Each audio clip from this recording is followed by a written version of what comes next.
This is Entrepreneurs Get Visible, the podcast for people who want more impact, influence, and income. I'm Anna Parker-Naples, and I'll be sharing with you proven methods from leading entrepreneurs that help you get visible as an authority in your field. Because anything's possible when you get visible.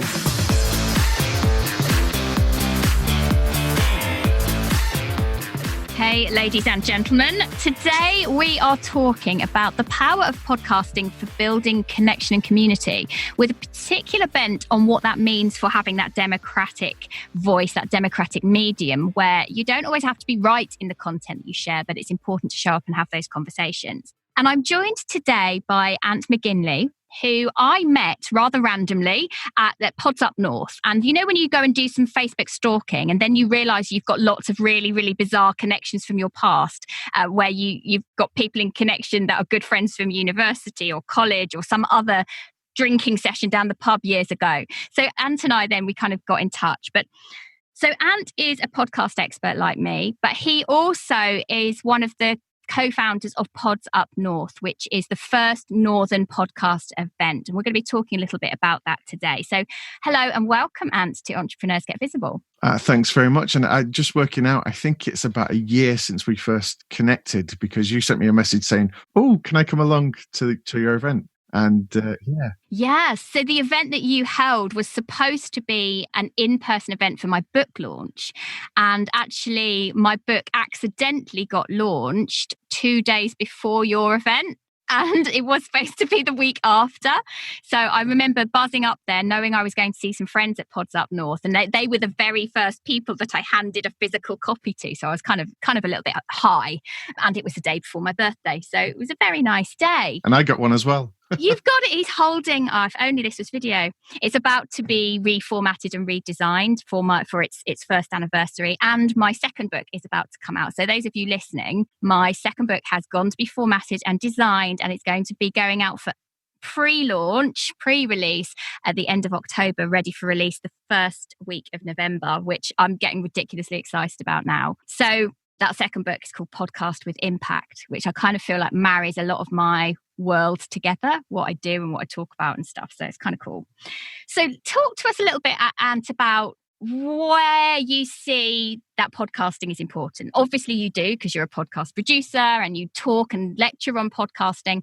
Talk to me about why this medium matters. I think this medium matters in so many ways, and I don't claim to be able to sort of get them all right, but I'll pick out a couple that I think for me are really important. I think that the first thing which has really evolved throughout my time, my professional career and being a broadcaster, is the accessibility. And so when I first sat in front of a microphone and played records and spoke and had conversations and did interviews, that was as a student at university, and it was quite cutting edge that we had a student radio station. But that was literally spit and sawdust. We had somebody donated a porta cabin to us, and we had literally 2 turntables, 2 microphones, a CD player and a mini disc player. And that was it. That was the on-air studio. It was the production studio. It was everything. And we were actually outside the back of the student bar. So there was no soundproofing. So you could hear when they were changing the beer barrels. And Brilliant. our broadcasting, we broadcast on FM, but we were restricted. We were on what they call a restricted service license, which is designed for events. So we were only able to go on air for 28 days at a time. And we were limited to doing that twice a year.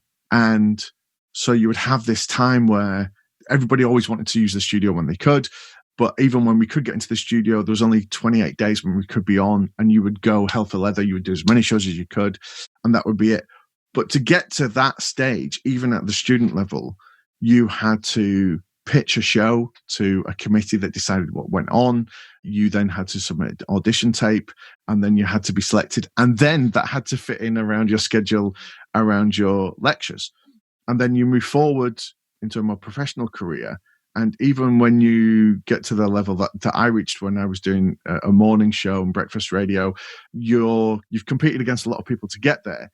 Yet when you're in there, you only have a small window of time, because there's so many songs, so many adverts, there's so many messages and commercial things that have been sold.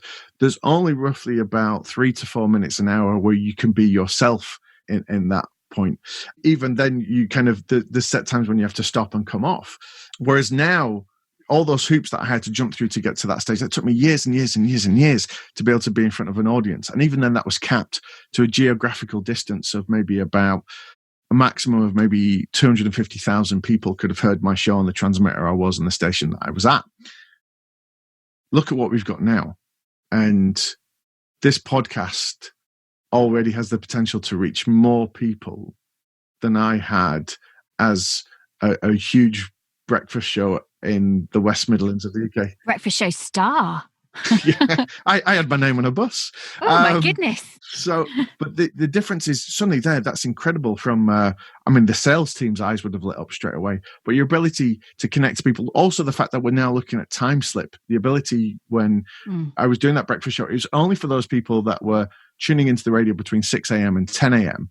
And that's usually a very busy time for most people, especially if you've got children and you're trying to get them out to school and get them fed and get them dressed and do everything that you have to do as well.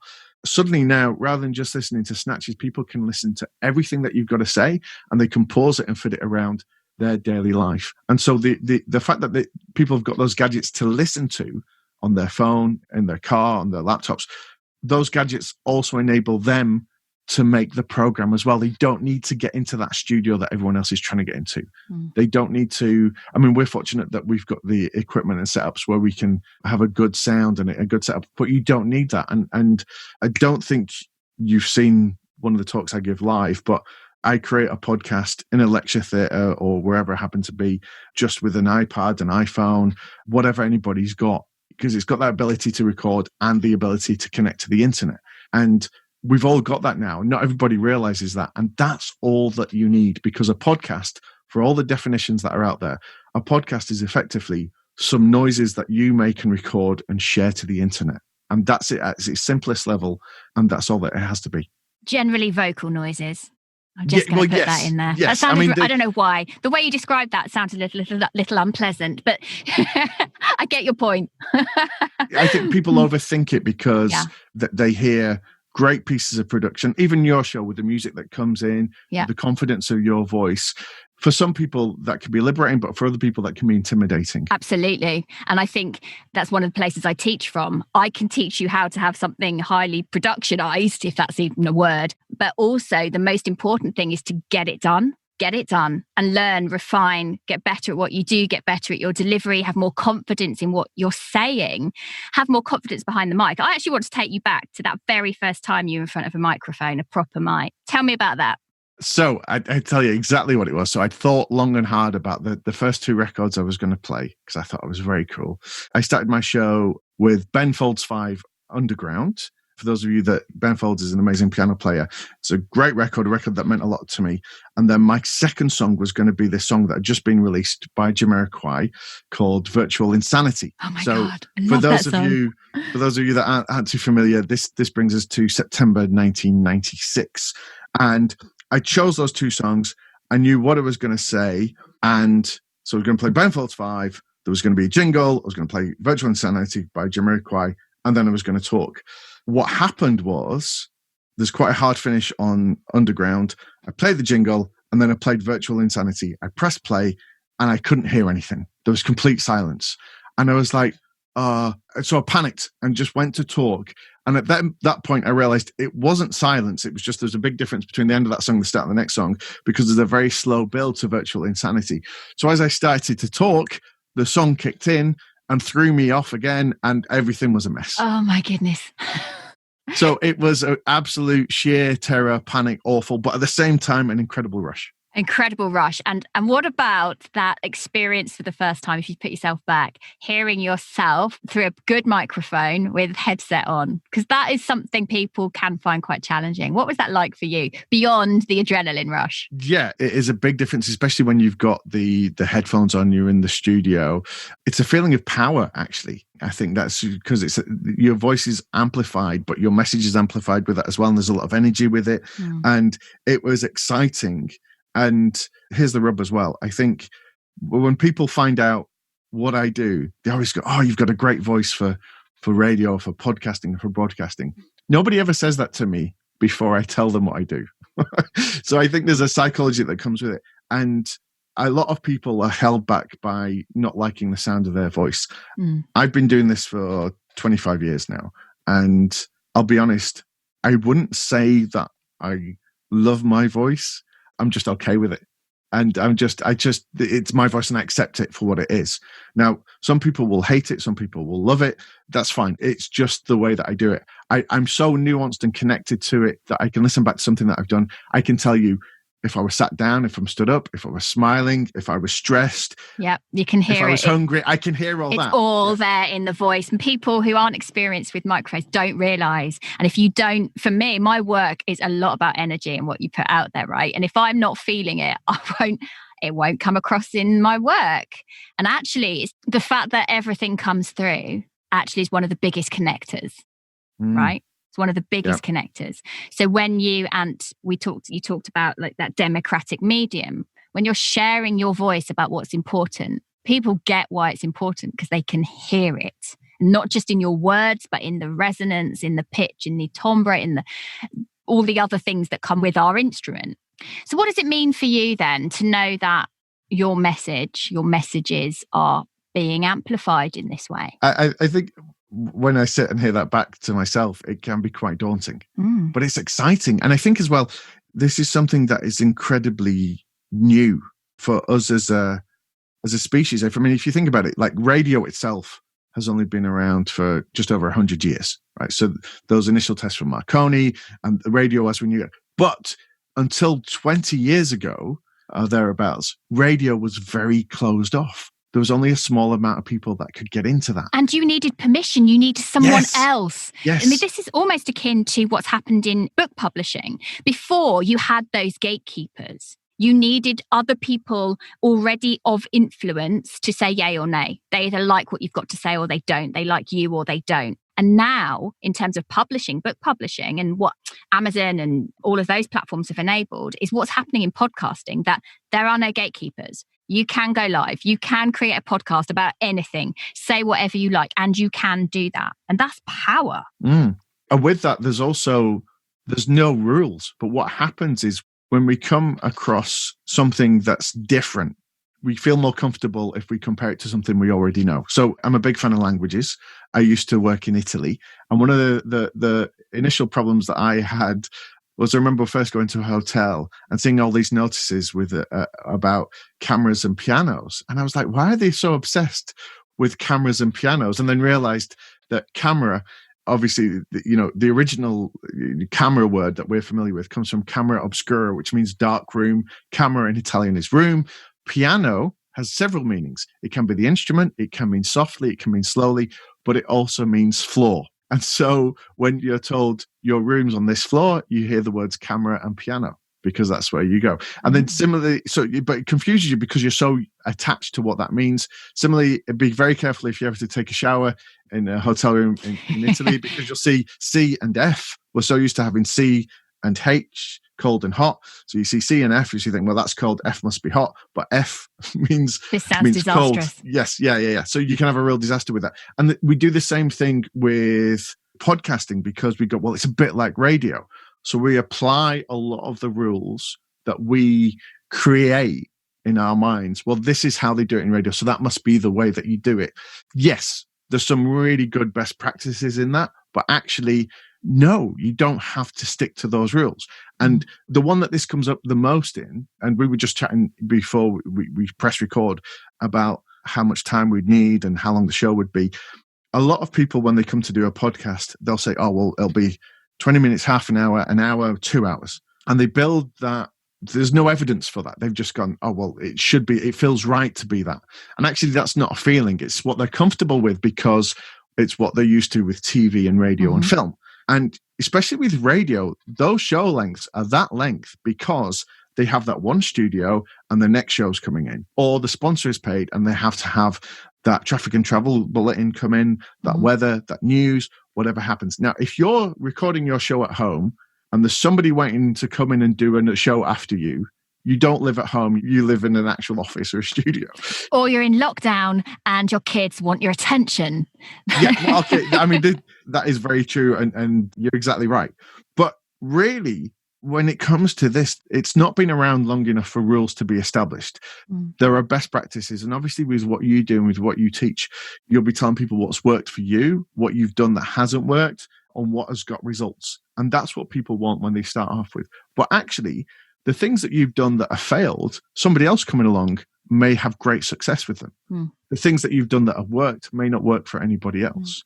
And so I think it's such an exciting time. You often hear people talk about it as being a Wild West. Yes. And I think that's right. It's maybe not as exciting and has less lassos and gunshots. Less guns than the Wild West. But by that, I think it's almost like, I'd say the gold rush, actually. That's what I refer to it as, because there is money out there. And it doesn't mean that you start your podcast thinking, well, this is where I'm going to monetize straight away and I'm going to make thousands every single month. It doesn't work quite like that. But the potential for creating compelling content, compelling conversation that can fuel a business potentially is massive. And that business doesn't have to be like mine, where you're an expert or a coach. It could be that you're having great conversation around all sorts of things, but that you're attracting a big enough audience that sponsors want to get on your show. And those sponsors don't have to be massive corporations. They could be smaller businesses that just want more eyes and you're on their own businesses, more ears on their own businesses. So, Ant, you speak at quite a lot of the big worldwide podcast events. So tell us a little bit about how that kicked off for you. How did you throw yourself into being able to speak on those big platforms? Funnily enough, I remember reading your book, your first book, I should say, now that you have the second one. And I think in the first chapter, there's a bit that you talk about how you just took this chance and you flew out and you didn't know anybody and you felt the anxiety and you went into, and then the next morning you landed your first contract with them. So it doesn't seem that long ago now, but 3 or 4 years ago, I decided to go into podcasting and set up a business and do it. But I was finding that a lot of the business that I was pitching, the people that I was meeting, I was spending so much of my time explaining what a podcast was. It just was not in the psyche, the mentality here in the UK. And yet in America, it was so huge and all this money was flying around. And yet here in the UK, and I was making I was really proud of what I'd done and what I'd achieved. And I was getting recognition. And I was working with some great, very talented people.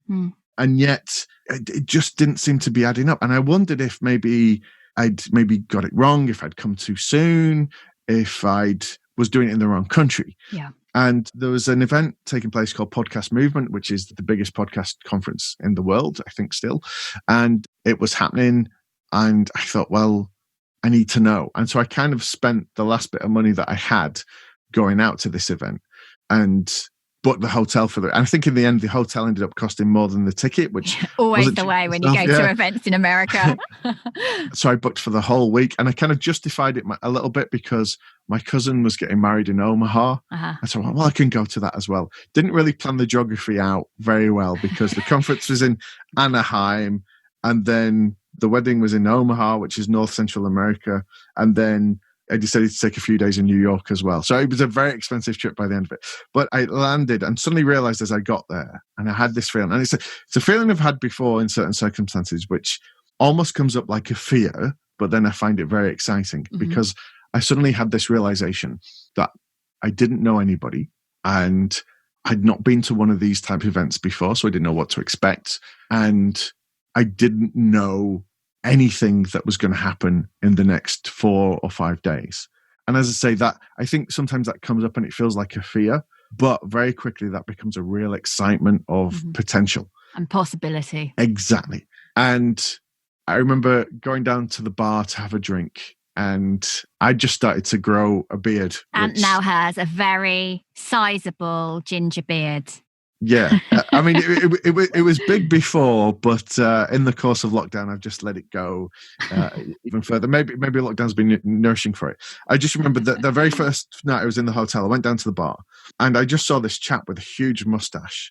And I thought, well, there's nobody else around here. I'm going to start a conversation with him. And I just had this sense of, recognition. And I said, are you here for the podcast event? And he went, sure.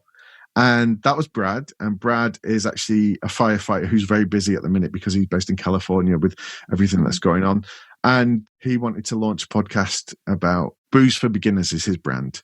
And so he's building that and wants to have a podcast to go with it. And so we spent the first night chatting. And I mean, fast forward now, we're phone friends, and I would have been staying with him right now if it wasn't for the whole COVID lockdown. And I proceeded to basically make friends through that conference just by starting conversations, mostly with beards randomly and facial hair, just complimenting people. Let me just backtrack. So your top tip now for getting to know people in any industry where you completely know no one is grow a beard. I like that. I'm probably not going to follow it myself. I mean, the thing is, I will throw in that I've lost a couple of pounds since I grew the beard as well. So there's maybe other benefits to it. I think the thing that helped with that was I just kind of forgot about the whole podcast thing and was distracted. And actually, I made friends with Ted Hossman and Steve Wilson because of Ted's beard. And Ted is very high up in Apple Podcasts, but I had no idea. I just went up to him and said, "I love your beard."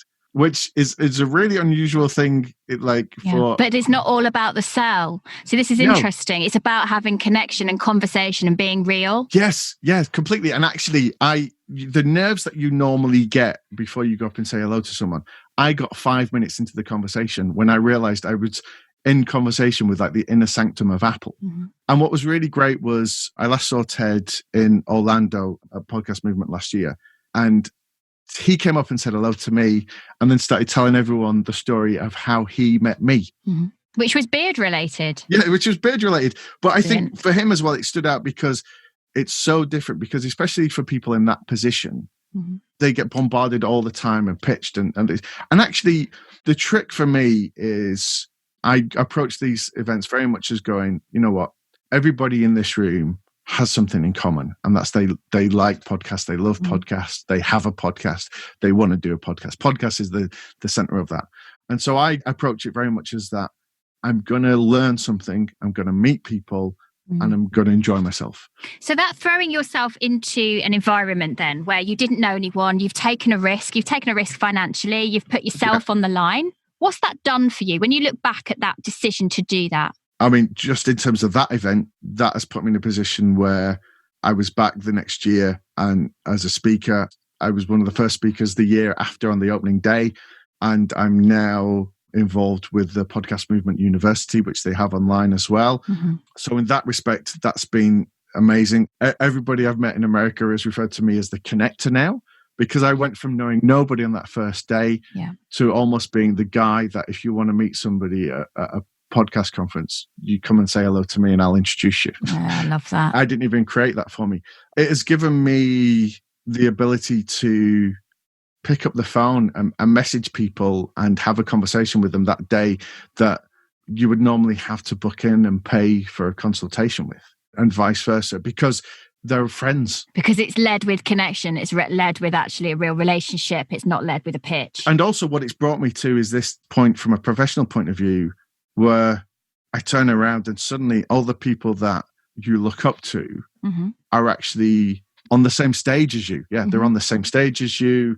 They're coming to you and asking you questions and advice about, and they're inviting you to be part of their conference, their event, and they're saying nice things about what you're doing. And it's this wonderful thing where all of a sudden, I don't think there was an actual written down plan of I'm going to do this, I'm going to go here, I'm going to meet this person. And I know some people do that, and I'm not knocking that at all. I actually find that the times when I've done that, that's not when I have great conversations. The times where I just go, actually, it was the chat I had in the loo. That was the best time. Yes. But if I say I have to talk to them from that company, I have to do that. No, because I'm pitching. I'm not present. Yeah. Whereas the more you are the more you are put yourself in the right places, the more you're open to building real networking, not for networking's sake, but because you're sharing a joy of a common interest, the better results you're going to get. Almost like you say, I'm putting myself in that room, but I'm not going to push. I'm just present. Yeah. And I think there's an element of flow and enjoyment as well. It's like, I'm here, I'm going to enjoy being here, and I'm open to what I can learn and to share with people. And one thing that I learned about my experience there is there's different ways of doing it. There's real different ways. Like, I've met people, and it was at a conference in America. I'm not suggesting that they're American or Americans network like this, but I have met people that will come up to you with their card in hand, offering it to you and say, "Hi, what do you do?" And if they don't like the answer, they pull the card away from you and then move on to the next person. I'm a little bit disappointed you didn't do the accent there, Ant, because I thought you were going to. I think you hesitated on doing an American accent there. I could see it. But yeah, that's right. And that, for me, that sucks. And for me, that doesn't show integrity, and it doesn't show that you're a good person and all those other things that matter. So we have lost our thread a little bit here, and we're going to be open about this because we work in audio. What happened there? I don't know how much of this was in the interview that you've heard, but all of a sudden, Ant was very aware that there was a strimmer starting outside. And so what we do in the conversation was just go, just hold on a moment. I just need to sort this. And it's calm and we're both relaxed about it. There's no panic. Now, many of you listening might be surprised to hear that we have audio issues and sound quality issues. And what I want you to understand is that actually when you're at ease, when you're in flow, when you know you're delivering great content and having great conversation, it doesn't matter if things go wrong, if your dog barks, if something pings. It doesn't have to throw you, because if you're a good person and you're having a great conversation and good connection, just trust the process. So we've just been confident enough each to go, Anthony's gone and closed the window and sorted that out. He's popped on a bit of extra equipment over his microphone. I've gone and got a cable. That's all happened without us having to panic about it and feel uncomfortable. And I think that comes with experience in audio podcasting and owning what you do, right? Completely. And just on the quality point of view, I think we've become so obsessed with sound quality that we're forgetting that for such a long time, like, have you made a phone call recently? Not a WhatsApp call or a Zoom call, just a phone call. Why would I? Yeah, but sometimes you do, because you're not in a great place for signal. When you get that call, usually for somebody, it's a recorded call saying that, have you been in an accident? The sound quality is so poor, but you know what? How many of us have fallen in love over a phone call, over a phone line? Those conversations where that quality is so compressed to what we're used to on a day-to-day basis. So we can have amazing relationships with people with poor quality audio. And so actually you can get that across in your podcast, your broadcast, whatever it is you do. Recognize that if there is a bit of interference, yes, it might be a bit annoying, but if the quality's worth it, if something is in there great, people can still fall in love with what they hear. Okay, so I've got a question for you here now. Okay. What is one of the nicest things that's come back to you as a result of podcast content that you have created or hosted? So do you know that thing where somebody waves at you and you don't recognize them, but you wave back and then you realize they were waving at somebody behind you? So I was in Philadelphia at Podcast Movement Conference. It was the second one I've been to, the first one that I was going to speak at. They were just about to open the doors on the first day. There's a huge throng of people. And these two guys make eye contact with me. Never seen them before in my life. Absolutely no idea who they are. And they wave at me and I turn around and there's no one behind me. There's no one behind me. There's no one in front of me. They wave at me and there's lots of other people. So if they just wanted to make friends, it's odd that they're waving. So I make my way over to them. And they say, "Hey, Ant." And I'm like, okay. And you're mentally running down everyone you've ever met in your entire life. Yes. And I added to the list of accents that I can't do. They're both South African. So I was like, okay, no idea. And I'm chatting to them and they're chatting to me like we're the best of friends. And I guys, look, I'm really sorry, but where did we meet? And the brilliant thing about that was they said, well, no, we've never met. And in fact, we've only just met each other. And these are guys that have been doing a podcast together for a year. And this was the first time that they'd met. Wow. And they knew me because I used to do a podcast called Pod Tips. There's a group I have on Facebook as well, still called Pod Tips. And we did a podcast off the back of that. And they used to listen to that and watch the Facebook Lives and things that I did. And that's what inspired them to do their podcast. And then the podcast had brought them together through a mutual friend. They'd met at some event online. They discussed podcasts. They'd found the group. And then because I talked about coming out to be at this event and speak, they'd heard about it, thought that looks really good. They booked a ticket. They came out. They met each other. 5 minutes later, they see me across the room, recognize me because of my beard, call me over. And basically they said, we're here because of you. Amazing. What a nice feeling. And I think that's something to consider. because we live in, especially when you're talking about listeners and advertising and sponsorship and monetizing, there's a lot of focus on ROI. What are they getting? What's their return on investment? Mm-hmm. And I think, you may never realize the impact that you have on people with what you're doing. If you're lucky, you'll bump into those people and they will tell you. But something that you're doing, even this conversation that we're having now, will connect with somebody in a way that we don't even predict. Absolutely. And I talk about podcasting for me is changing one life at a time. You don't know what that change is. You don't know who that life is, and you don't know what they're going to do as a result. But if you didn't show up in front of the microphone, if you didn't do what you could to then promote that show, those people won't hear it, won't reach their ears. So, and now I know that you are one of the co-founders of Pods Up North, and obviously through lockdown, event hosts are having to make decisions about what's happening. Now, tell us about Pods Up North, what it is and what you're doing going forward from here. So Pods Up North is an event that we put on to kind of break out of the London bubble of podcasting, in that all these great podcasts that were happening and we were hearing and we were finding it about, but they weren't really getting the spotlight, the coverage that we felt that they deserved. Obviously, there's a little bit of personal feeling involved in that as well. But we recognized that, especially as the media were starting to get excited about it, they were more focusing on at the time, what was the BBC podcasts and the London-based podcasts. And so we wanted to kind of basically make a big noise and say, hey, there's some stuff going on here.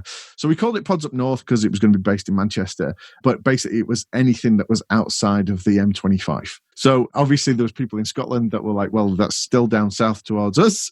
But we opened it up to everybody. And again, that was a real lesson for us because it was something that none of us had done really. It was an event.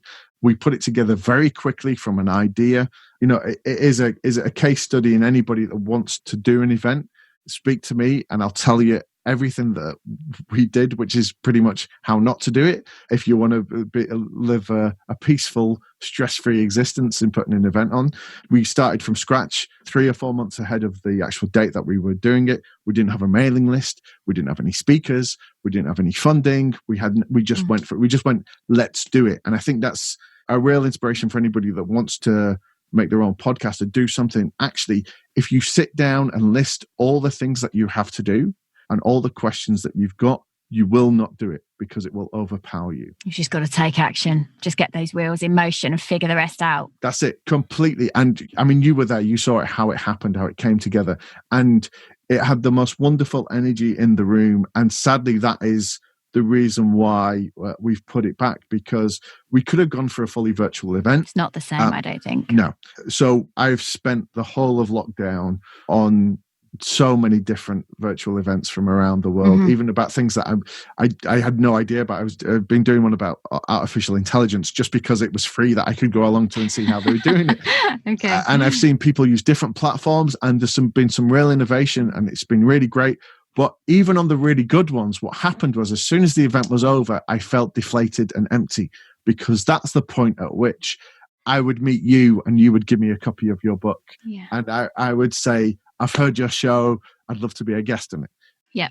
That's when those conversations in the toilet happen, and all of a sudden you've got a friend you can have a cup of tea with or connect with, in this case, and do an interview with. And what I loved about your event at Pods Up North was that it was very much removed from the entrepreneurship type things that I often go to and the vibe at some of the big American events. It was very much that slightly underground feeling of real people from all walks of life who've just decided to do a podcast because they want to not necessarily make a business out of it, but it's something they're passionate about and they want to have a voice in that area, and whatever that means.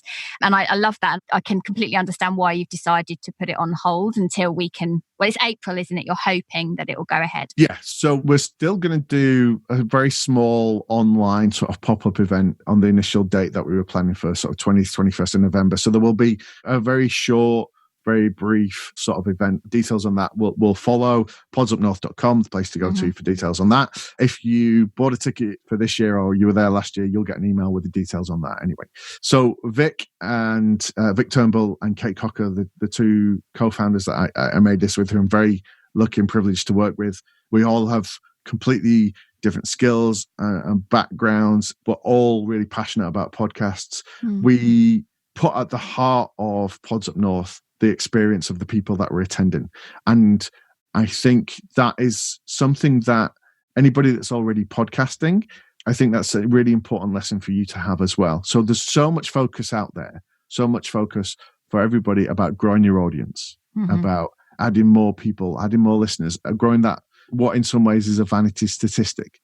And I'm all for that. I commend you and I wish you the best of luck. And please, if you find the secret alchemy to it all, let me know. What I would say that is very important is remember the people that you've already got. Remember the people that have shown up. Remember the people that are there. Remember the people that are listening, because they are your avatars. They are your fans. They are a new word which I've learned from a show I've been doing about Korean football, stans, which is a cross between fan, which is short for fanatic, and stan from stalker. Right? So somewhere between a fanatic and a stalker, so they call them stans in South Korea. So, but these people are the people that put the hours in, and you have a very powerful connection with them. And I think just podcasting as a whole, if not radio, in future generations are going to look back at this in terms of a very powerful tool in the evolution of not just communication, but people. Connection. Yeah, because of that belonging. ability. Because now if you don't have to go back very few generations for your grandparents, you may have more people listening to your podcast than your grandparents ever met in their life. Depends whether it was a good episode, to be honest, Ant. Oh, this is brilliant. I've so enjoyed talking to you, but I'm kind of aware of time and I've got noise outside. It is the 4th day that my children were supposed to be back at school, and one of them was sent home yesterday. So that's the impact of lockdown. I can hear that they've got a finite amount of time. They're prepared to be quiet when I say I'm recording a podcast. So, and I really would like to close with, I often ask the question at the end, what would you say to someone who wants to get visible for what they are known for? So I'm going to ask you that one. And then I've got a second question. So I would like to know about the visibility piece. But the second thing is really, if someone's considering a podcast, but are a bit scared of the medium, what advice would you give to them? So first of all, visibility. Tell me about that. I think for the visibility, go to where it's happening. I'd say that's the thing. Go to where it's happening. Get into that space. So say there's somebody that you look up to and they're speaking at an event. Go to the event. You know, you might not meet them, but you'll get closer to them and you'll get a feel for that vibe and you'll put yourself in that space. And also it makes it easier for you then to imagine the feeling of you being in their shoes on that stage doing those things. And the one caution that I would put on this is be careful of buying into somebody else's formula, because their route to what they're doing, their success, is very unique to them and their time. Now, there are great lessons you can pull from that, but if you do everything that they did, it's unlikely that you will get what they've got. So be inspired by their story, learn from their journey. But also, you know, if you look at somebody like Tim Ferriss is brilliant at this. If Tim Ferriss wanted to learn to swim, he didn't just go down to the local swimming baths and book some lessons in or whatever. He found an Olympic gold medalist and got them and paid for their time and paid for all these underwater cameras, which at the time were very expensive, to film him swimming, to teach him to be able to do that. He didn't just dip his toe in, right? He got in and he did it. Yeah, what if you found something that you think that you love and you feel that it's really important to you, go and do it, because a lot of people will go through life not knowing what they love or what they want to do. So if you've got that, invest in it and invest in yourself. Okay. So that's the visibility. That's the visibility. So about the fear then, fear of podcasting. You know what? So there is a thing called Podchaser, which is like the IMDb of podcasts. And I need to make sure it's up to date. It's got a lot of the stuff that I've done on, but by no means everything that I've done. But it lists shows that people have been on, roles that they've had, all these kinds of things. So I think at the minute it's got me credited with about 1,400 different episodes of podcasts. Some as a guest, some as a producer, some as a host, some as a voice actor, which is something I've just started doing with a new show. But for all that experience, and for somebody that's coming in, that they may look at me and go, "Oh my God, look at what he's done." I want to be like that. I want to get to that stage. He's somebody inspirational. He doesn't get frightened. I do. I get really nervous about things. But the trick is to realize that fear does not go away. That fear will come up, and it's okay to feel that fear. It's okay to feel the fear and just accept it. The fear will come along. You will experience those feelings. You will never reach a stage where you're not feeling fear, right? You will feel it, but you've just got to get used to it and go, okay, that fear's there. Okay, that's fine. I welcome that fear now, because that fear tells me several things. It tells me that I am caring about what I'm doing, and it's also giving me the heightened state to enable me to perform at my best. Yes. Adrenaline is brilliant. I love that. I loved our conversation today. And I love that you said that. And I know we're going to wrap up, but I just want to share this. So I am tonight delivering a masterclass, and it's the first time I've taught this particular thing in this particular format. And it's to open the doors for my mastermind. And I woke up this morning and I said to my husband, it's kind of nuts because I've done so many different masterclasses, webinars, podcast interviews. But today, I'm slightly cacking my pants, despite the fact I know what I'm talking about, because it's that fear, that adrenaline. Even though I know what I'm doing, you never quite know what's going to happen in the moment. And that takes me back to my acting days. But having that fear, that adrenaline, that rush actually will make me sharper. And like you say, it proves that I care about what I'm doing. The minute you switch off from something and you're on autopilot and you don't give a stuff about how it goes, you're not in the right field anymore. You need to find something that makes you tick. So I hope that kind of helps someone out there worried about their podcast episode, their Facebook Live, their guest interview, their masterclass, their webinar, whatever it is. Just feel those nerves and just get on with it anyway. Good. Well, it's been an absolute pleasure to have you on the show today, Ant. And I'm sure we could probably talk podcasting for ages, but let's not do that. Maybe do another interview in a few months' time. Thank you so much for being here. It's a pleasure to be on the show. And good luck with the masterclass. And looking forward to book number 2 and book number 3. Yeah, great. And Ant, we're going to make sure that Ant's and all the details about Pods Up North will be underneath in the show notes, wherever you're listening to this today. Thanks for tuning in. And thank you so much once again, Ant, for coming and sharing why for you, podcasting is powerful to have that impact. Take care. All right. Thanks. Thank you for listening to Entrepreneurs Get Visible. To get your free checklist on how to raise your profile and to find out about our community, go to annaparkernaples.co.uk/get visible.